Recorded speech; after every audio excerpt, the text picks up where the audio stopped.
들과 함께 공부하는 자리를 마련한다고 합니다. 자, 오늘 수요 초대석 시간에 모셔서 자세한 말씀 들어보겠습니다.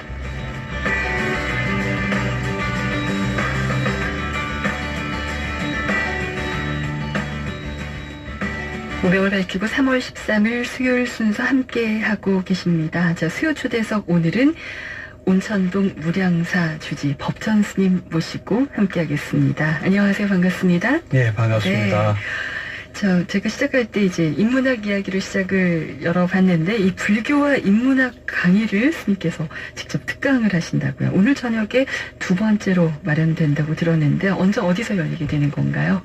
서면 새쌍로 28번 길 32 대한불교 조계종 국제보교사회 불경지부 강의실입니다. 네. 401호입니다. 401호. 네.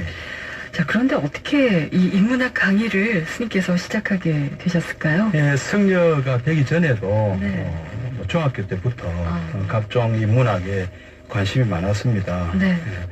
우리 이웃 종교가 신학이라고 합니다만은 네. 불교야말로 인간의 행복에 관심을 갖고 있기 때문에 제가 생각할 때는 인문학 중에서도 최고의 인문학이 아닌가 그렇게 생각하고 있습니다. 네. 그리고 사람을 사람답게 만들고 궁극적으로는 부처님답게 성장시키는 가르침이 아닌가 이렇게 생각하고 있습니다. 네. 지금 어떤 내용을 강의를 하실 계획이신가요? 일단 이 프로그램이 국제보교사회에서는 약 1년을 지금 예상하고 있습니다. 네. 그래서 일회성 설법이나 특강이 아니고 네. 마치 장편 소설을 써 나가듯 네. 긴 호흡으로 부처님 말씀 84,000 법문과 네. 철학, 역사, 지리 아까 말씀하신 과학, 문학 이런 인문학과 한번 접점을 찾아볼 생각이고요. 네. 일단 큰 제목은 일단 행복과 불행의 원인. 네. 그리고 두 번째로는 어떻게 마음을 다스리고 어떻게 마음을 비울 것인가. 우리 건강경에 나오죠. 네. 응운하주, 운항복기심 이 제목 그대로 살려봤고요. 네. 기도와 명상과 수행은 무엇이며 어떻게 다른가. 그리고 조금 전에도 말씀하신 빌 게이츠나 네. 스티브 잡스 등 네. 서구의 지식인들은 왜 명상에 열광할까 이런 제목으로 진행할까 합니다. 네. 많은 분들이 이렇게 좀 궁금해하는 그런 부분들인 것 같습니다. 행복과 불행의 원인, 정말 뭘까? 어떻게 마음을 좀 다스리고 어떻게 하면 좀 마음을 비울 수 있을까? 그리고 명상에 대해서, 수행에 대해서 이렇게 말씀을 해주시게 되는데 좀 쉽게 강의를 해주실 것 같아서 인문학에 대해서 그렇게 어렵지는 않을 것 같은 그런 생각이 드는데 함께 하시는 분들 뭐라고 하시던가요? 글쎄 첫 시간은 네. 몇 분 안 오셨고 저도 좀 처음이라 버벅거렸습니다. 네. 근데 이제 제가 명상도 잘하고 수행도 잘해서가 아니고요. 네. 축구는 잘 못해도 우리 베트남의 박 감독님이죠. 그분처럼 지도를 할 수 있거든요. 원리를 네. 말씀드리고 네. 그렇게 할까 생각합니다. 네. 강의가 열리는 국제보교사 불경지부와도 아주 인연이 있으시다고요? 제가 사실 영어는 잘 못합니다만은 일상적인 회화는 조금 할 수 있거든요. 근데 행자 시절에 산사를 찾아온 외국인들한테 불교에 대한 질문을 받고 제가 아는 게 없으니까 제대로 답을 못했습니다. 그때 제가 발언을 세우게 되었는데 네네. 궁극적으로는 한번 틴낙한 스님처럼 외국인들 대상으로 네. 설법을 할 수 있는 정도의 영어 실력, 불교 실력을 네. 갖추겠다라는 발언을 세웠거든요. 네. 그래서 이제 공부할 인연을 찾다 보니까 홍법사에서 국제보교사 양성과정 강의가 있다고 네, 소개를 네. 받았습니다. 네. 그래서 이제 열심히 이제 좀 다녔죠. 네. 근데 마지막에 시험을 못 쳤어요. 제가 이 조계종 소속 승려가 아니라서 네. 자격증은 조계종에서 주는 국제보교사 자격증이거든요. 네. 시험을 못 쳤습니다. 그럼 무량사는 좀 어디 소속인가요, 스님께서? 저희 종단은 네. 한국불교 미륵종이라고 네. 종단협의회 소속 종단입니다. 네.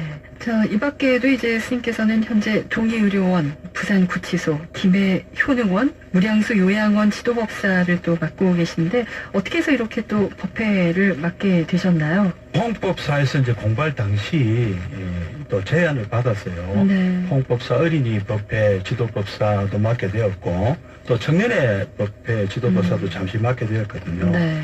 그때 당시 그 청년회 회장님 소개로 동의의료법회도 소개를 받았습니다. 네. 그래서 지금 8년째 넷째 주 월요일 날 네. 제가 수법하고 있고요. 부산고치소는 그 원적에 드신 그 제 큰 스님께서 네. 돌아가시기 한 1년 전쯤 물려주셨어요. 아, 그래서 네. 역시 8년째 네. 지금 부산고치소에 가고 있고요.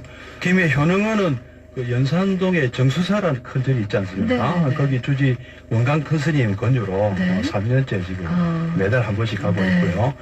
무량수 노인 요양원 바로 우리 절 바로 옆에 있습니다. 바로 옆이군요. 네, 그래서 네. 그 이사장 큰 스님, 설례 큰 스님께서 네. 도와달라고 하셔가지고 네. 지금 2년째 법회를 하고 있습니다. 각각 참 다른 곳들인데 주로 어떤 법문을 해주시는 건가요? 그래서 뭐 사실 그 동래구 노인복지관도 옛날에 갔었거든요. 네. 거기 뭐 약간 그 치매가 있으신 분들이고 네네. 그래서 그분들한테는 뭐 어려운 교리를 말씀드리도 뭐 알아듣지도 못하세요. 네네.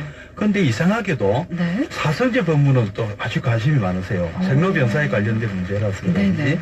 그런 내용들, 네. 그다음에 이제 부처님 생애의 이야기들, 그리고 이제 그 정토 사상, 그러니까 네. 남아미 탑을만 열심히 하면 네. 건강왕성할 수 있다. 뭐 이런 내용을 가지고 네. 설법을 주로 하고요. 네. 노래도 많이 가르쳐 드립니다. 예. 간단한 노래들.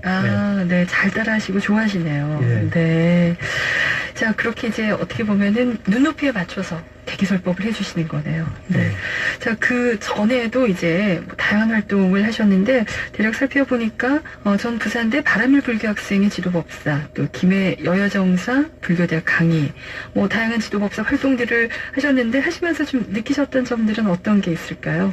뭐 주로 제가 잘 할 수 있는 게 이 스토리텔링이거든요. 네. 그래서 뭐 인문학도 결국에 스토리텔링이라고 저는 생각합니다. 네네. 그래서 재미있게 일단 네. 뭐 재미가 있어야 되니까 네. 재미있게 하는 게 제가 이제 저 나름대로 저도 잘 할 수 있고 네. 또 좋아들 하시거든요. 네. 부산대 뭐 불교 바람일 학생회는 뭐 제가 부산대학교 출신이다 보니까 네.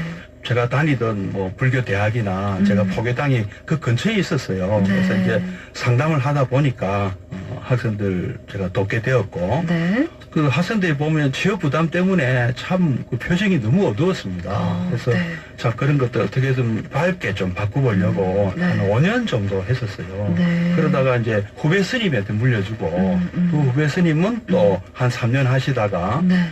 지금 법사 스님이신 한마음 선언에 네네. 대형 스님에게 물려주셨죠. 네. 그러니까 지금 아주 잘하고 계세요. 네. 예. 도명 스님께도 살짝 얘기 들었는데, 김해 여해정사 불교대 강의할 때 굉장히 열심히 해주셨다고요?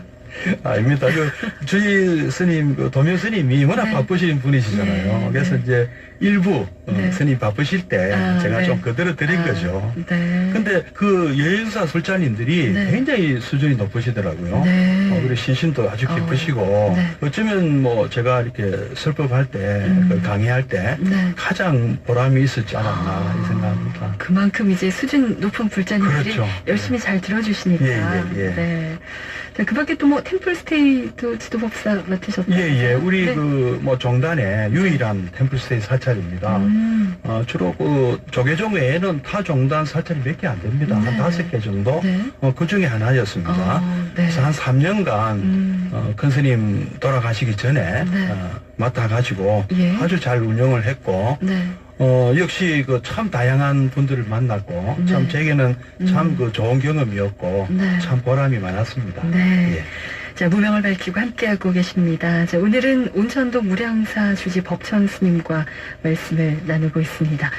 온천동 무량사라고 소개를 해드렸는데, 무량사가 어디에 있는지 또 궁금하신 분들 계실 거거든요. 자세히 소개를 좀 해주시죠. 뭐 무량사란 절이 네. 엄청 많이 있고 네. 부산에도 참 많습니다. 네. 예. 우리 이제 무량사는 네. 뭐 조그만 절입니다.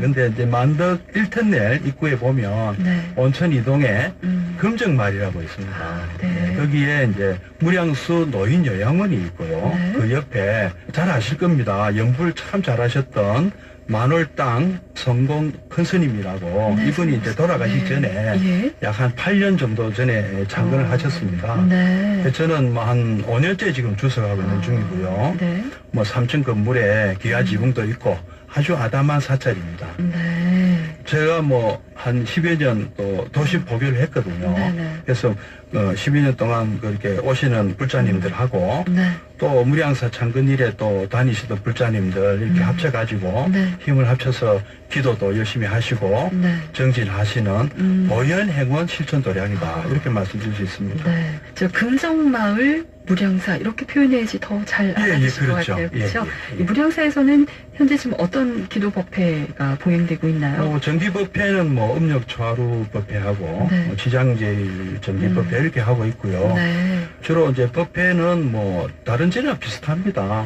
예. 요즘은 이제 한글화로 많이 하고 있기 때문에 네. 한글로 법회가 진행되고요. 특징이 이제 30분 정도 화엄경 보현행원품이라든지 네. 법화경 관세음보살 보문품이라든지 불설 아미타경 또는 금강경 또 네. 돌아가면서 약 30분 정도 경전 강독을 하고 있습니다. 네. 그리고 주로 화엄 사상과 네. 정도 사상에 입각해서 설명을 좀 드리고 있고 네. 또 그동안에 이제 공부 위주로 했다면 네. 이제는 그 불자님들께 실천할 수 있는 기회를 드리려고 합니다. 그래서 네. 무량사 보현봉사회라는 봉사단체를 지금 결성 중에 있습니다. 네. 그래서 아까 보현행원 실천도량 이렇게 소개를 해주셨거든요. 예. 앞으로 이제 어떤 봉사활동을 계획하고 계신가요? 그거는 이제 제가 하고 싶다고 되는 게 아니고요. 네네. 우리 그 회원님들께서 네. 중의를 모아서 해 나갈 생각입니다. 네. 뭐 다행히 그 봉사활동의 전문가들도 몇 분 모셨거든요. 네. 그래서 전문가들 이끄시는 대로 네네. 저는 이렇게 뭐 제가 할 수 있는 역할을 도와드리는 역할이죠. 네. 자, 금정마을 무량사 주지 법천 스님. 근데 이 법천 스님 이력이 참 이채롭다. 제가 이렇게 좀 표현해야 될 것 같은데, 부산에 이제 경남고등학교, 부산대 무역학과를 졸업해서 대기업의 해외 영업도 하셨고, 또 증권회사 지점장까지 하신 걸로 그렇게 이제 이력을 알고 있는데, 어떻게 해서 이 출가의 길을 걷게 되셨는지 참 궁금합니다. 네, 참. 뭐 한마디로 뭐 네. 쫄딱 망했습니다. 뭐 IMF 사태로 명예퇴직하고 예.